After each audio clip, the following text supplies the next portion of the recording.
नमस्कार साथियों, स्वागत है आप सभी का वाईफाई स्टडी 2.0 पर। मैं हूं अंकित अवस्थी। आप हैं मेरे साथ में इस विषय पर चर्चा करने के लिए कि वर्तमान में भारत के द्वारा विकसित किए जा रहे हैं कुछ ऐसे चूहे जो कि बहुत ही विपरीत परिस्थितियों के अंदर काम आ जाएंगे। कैसे काम आ जाएंगे आज के सेशन में हम चर्चा करेंगे, लेकिन उससे पहले जब चूहों की बात हो तो संभव नहीं है कि आपको मगावा, वो चूहा जो कि माइन डिटेक्ट करने के लिए गोल्ड मेडल से नवाजा गया था, वो याद ना हो सकता है आप में से बहुत से साथियों ने वर्ष 2020 में एक चूहे की बड़ी चर्चा सुनी थी और उस चूहे की खासियत थी कि वो लैंड माइंस को ढूंढ ढूंढ कर खत्म किया करता था। बीबीसी में इसके ऊपर पूरी न्यूज छपी थी कि मगावा दी mine detecting rat wins PDSA gold medal.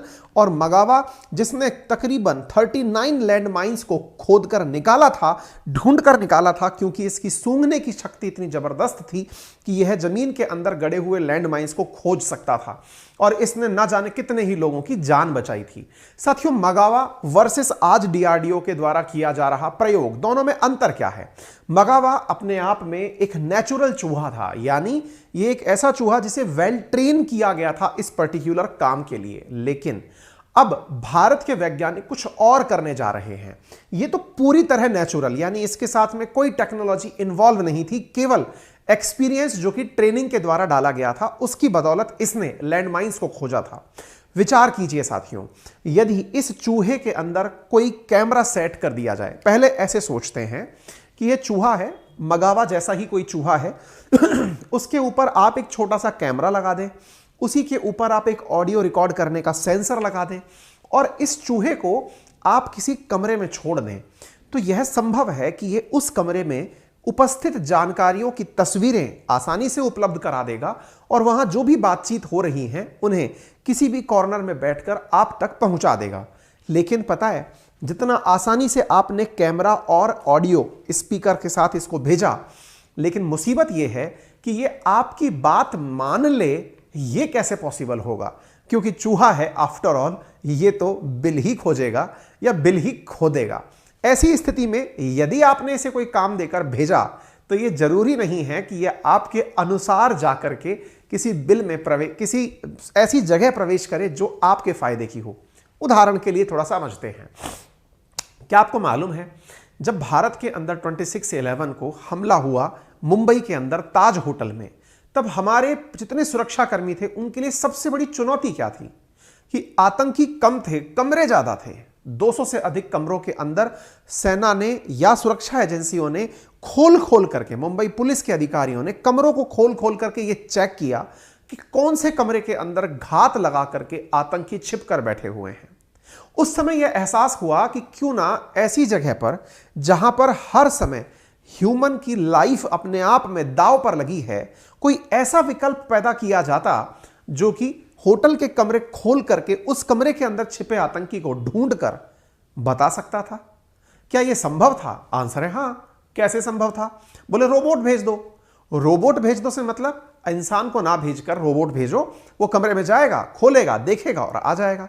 लेकिन अगेन रोबोट के साथ फिर से कुछ टेक्निकल दिक्कतें हैं। जैसे अगर रोबोट आ रहा है तो उस पर भी तो फायर हो सकता है, या रोबोट अपने द्वारा जहां देखना है वहीं देखेगा, लेकिन रोबोट को देखने वाले लोग तो कहीं से भी हो सकते हैं, यानी रोबोट को निशाना बनाया जा सकता है।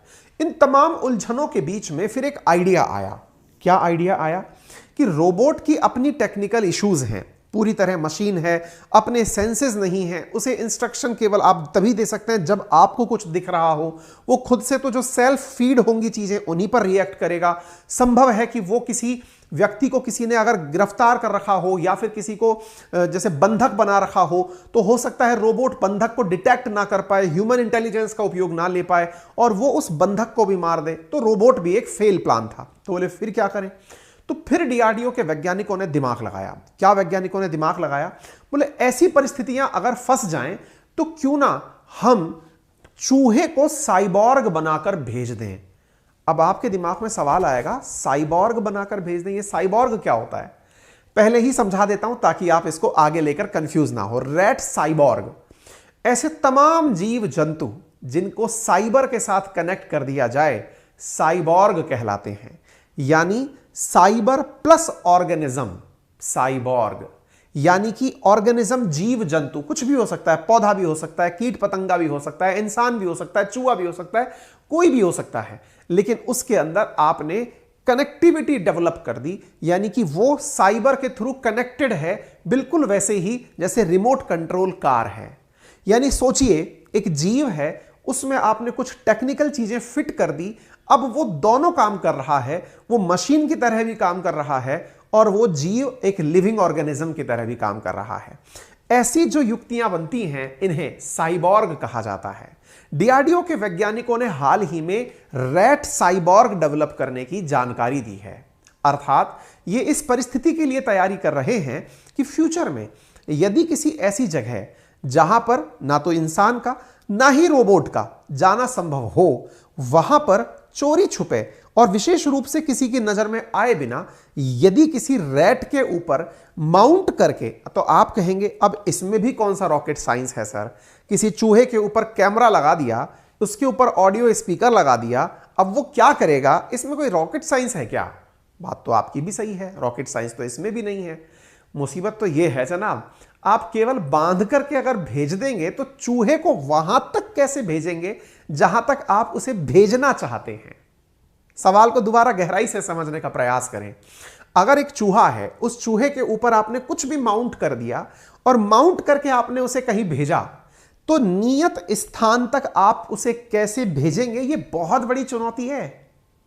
तो इस चुनौती से कैसे निपटे? आप विचार करिए, कितना इंटरेस्टिंग पॉइंट बन गया ये। मैंने चूहे के ऊपर कैमरा और ऑडियो लगा के भेज दिया कि जा भाई वहां जाकर के सुन लेना, माइक लगा के भेज दिया कि वहां जाके सुन लेना, लेकिन वो आपकी बात मानेगा क्यों? ट्रेन किया है क्या आपने? नहीं। और फिर ट्रेन करेंगे आप किसी पर्टिकुलर जगह के लिए, किसी होटल में, कहीं छिपे हुए आतंकियों के ठिकाने में, क्रॉस बॉर्डर पे आप कैसे ट्रेनिंग दे देंगे? तो अब क्या किया जाए? अब यहां आती है टेक्नोलॉजी। डीआरडीओ के वैज्ञानिकों ने इस प्रकार के चूहे तैयार करने का दावा किया है कि वो चूहों के दिमाग में ऐसे इलेक्ट्रोड लगा देंगे कि चूहा चलेगा तो सही अपने शरीर से, लेकिन चलने का और इंस्ट्रक्शंस जो दिया जाएगा वो कोई और दूर से बैठ के दे रहा होगा। यानी कि एक लिविंग चूहा काम करेगा ऐसे जैसे रोबोट कर रहा हो। अर्थात अब उस चूहे पर माउंटेड कैमरे, माइक जो भी हैं, ये बहुत अच्छे से काम कर पाएंगे, लेकिन कमरे में बैठा हुआ कोई व्यक्ति उन्हें दिशा दे रहा होगा कि आपको यूं सीधा जाना है, फिर लेफ्ट लेना है, और आपने पूरा दिमाग जो है वो चूहे का अपने कंट्रोल में रख लिया हो। सुनते ही यह किसी पिक्चर जैसा दिखाई दिखता है। आपके मन में अब तक संभव है कि कल्पनाएं बन गई हो, कल्पनाओं में कहानियां बन गई हो। तो आप देख सकते हैं, Indian scientist create cyborg for security forces, intelligence, surveillances, ये सब जगह की खबर है। और यह खबर जो है ये वैज्ञानिकों के द्वारा, जो यंग वैज्ञानिक हैं उनके द्वारा डेवलप की गई है। साथियों, डीआरडीओ ने वर्ष 2020 में 5 नई लेबोरेटरी 2020 में स्थापित की थी। उन नई लेबोरेटरीज में एक लेबोरेटरी थी जिसका नाम था यंग साइंटिस्ट लेबोरेटरी, जो कि हैदराबाद में स्थित है, एसिमेट्रिक यंग साइंटिस्ट लेबोरेटरी। उनके द्वारा यह काम किया जा रहा है। इसकी सूचना हाल ही में जानकारी के रूप में निकल कर आई है। उम्मीद है कि आप मेरी बातों से अब तक ये तो कंक्लूड कर गए होंगे कि एक ऐसा चूहा होगा जिसके रॉड दिमाग में लगा दी जाएंगी, उसके ऊपर पूरा सर्विलांस सिस्टम माउंट कर दिया जाएगा और ये आपके बताए अनुसार चलने लगेगा। तो उम्मीद है कि आप इस बात को समझ पाएं कि डीआरडीओ, जो भारत का रक्षा अनुसंधान और विकास संगठन है, इसके द्वारा इस प्रकार का कार्य युवा वैज्ञानिक प्रयोगशाला की एक टीम के द्वारा किया जा रहा है। तो उम्मीद है आप लोगों को क्लियर हो गया साइबॉर्ग क्या है, किसने डेवलप किया, उपयोग क्या होने जा रहा है। ठीक है, ये साइबॉर्ग की हमने व्याख्या कर दी। सबसे पहले इस टर्म को मैनफ्रेड क्लाइन और नेथन क्लाइन के द्वारा कॉइन किया गया था। इसमें किया क्या जाता है, hybrid of neuron and wire का सर्किट क्रिएट किया जाता है और उस वजह से यह चीज बनकर आती है, दैट इज साइबर ऑर्गेनिज्म। ठीक है, साइबॉर्ग क्या हो सकते हैं और साइबॉर्ग और रोबोट में क्या अंतर है, एक लाइन में अगर समझे तो cyborg is a combination of living organism and machine, whereas जो रोबोट है वो 100% मशीन होती है। नंबर दूसरा, साइबॉर्ग के अंदर जरूरी नहीं है कि ये केवल इंसान हो, ये कुछ भी हो सकता है, बर्ड, डॉग, इंसेक्ट, कोई भी लिविंग ऑर्गेनिज्म हो सकता है, लेकिन जो रोबोट हैं ये पूरी तरह ऑटोमेटेड मशीन होती हैं। ये पार्ट ऑफ लिविंग थिंग होता है, ये हमेशा नॉन अलाइव होता है, यानी रोबोट से कंफ्यूज ना हो, साइबॉर्ग रोबोट से बिल्कुल अलग चीजें होती हैं। डीआरडीओ के यंग साइंटिस्ट लेबोरेटरी DYSL के निदेशक पी शिव प्रसाद ने भारतीय विज्ञान कांग्रेस के 108वें सत्र में एसिमेट्रिकल टेक्नोलॉजी की एक प्रस्तुति देते हुए कहा कि हमारा उद्देश्य आक्रामक मस्तिष्क इलेक्ट्रोड के माध्यम से इलेक्ट्रॉनिक कमांड के साथ चूहों को नियंत्रित करके खुफिया जानकारी एकत्रित करना है। यह हैदराबाद में डीआरडीओ यंग साइंटिस्ट लेबोरेटरी के निदेशक पी शिव प्रसाद ने कहा। यहां पर आप देख सकते हैं साथियों, रैट साइबॉर्ग कैसा दिखेगा, इसको आप इस तरह से देख सकते हैं। ये अपने अनुसार जो इनको इंस्ट्रक्शंस दिए जाएंगे उन्हीं की पालना के अंदर ये सारे कार्य करेगा। आप इसको देख सकते हैं, ये सिंपल एक चूहा है, लेकिन ये साइबॉर्ग है, इसके अंदर साइबर सेट लगा दिया गया है और यह इंसानी आदेश को मानते हुए कार्य करने के लिए बद्ध होगा। ठीक है ना। तो आप देख सकते हैं ये लिविंग रैट है, इसके ऊपर रिसीवर और स्टिमुलेटर है, 3 पेयर ऑफ इलेक्ट्रोड इसके अंदर लगाए गए हैं। अब आपके दिमाग में एक सवाल आने लगेगा, पैरेलल इसको रिजेंबल करने लगेगा, सर ऐसा तो कुछ एलन मस्क भी कर रहे थे। बिल्कुल कर रहे थे। क्या कर रहे थे वो? सर वो न्यूरालिंक बना रहे हैं। न्यूरालिंक का मतलब आपके दिमाग के अंदर ही एक ऐसी चिप लगा रहे हैं कि आपको हाथ पैर भी नहीं चलाना पड़ेगा, आपका दिमाग जो सोचेगा वो ऑटोमेटिक एग्जीक्यूट हो जाएगा। दैट इज न्यूरालिंक, अर्थात इंसानी दिमाग से काम मशीन को ऑपरेट करना, दैट इज न्यूरालिंक। वो एलन मस्क का प्रयास है, लेकिन चूहा वो करे जो मैं इंस्ट्रक्शन दूं, ये इंडिया का प्रयास है। और इन दोनों को मिलाकर के कोई काम कर सकते हैं तो वो चीन वालों ने 2019 में करके देखा था कि इंसान के दिमाग से ऑर्डर गया और वो ऑर्डर वहां पर एग्जीक्यूट हुआ। वो उस बारे में प्रयोग 2019 से कर रहे हैं। दुनिया इस समय एक नए वॉर की तैयारी में है। इंसानों की जान कीमती है और इंसान के साथ में तमाम प्रकार की और भी चुनौतियां हैं, क्योंकि उसमें ह्यूमन इमोशन है, उसके अंदर यह बात है कि किसी के साथ में कुछ गलत ना हो, बहुत सारी चीजें हैं। लेकिन दुनिया जिस तरह से अब आगे बढ़ रही है उसमें जहां एक और संभावना है बायोलॉजिकल वॉर्स की, वहीं दूसरी और संभावना है मशीनी युद्ध की।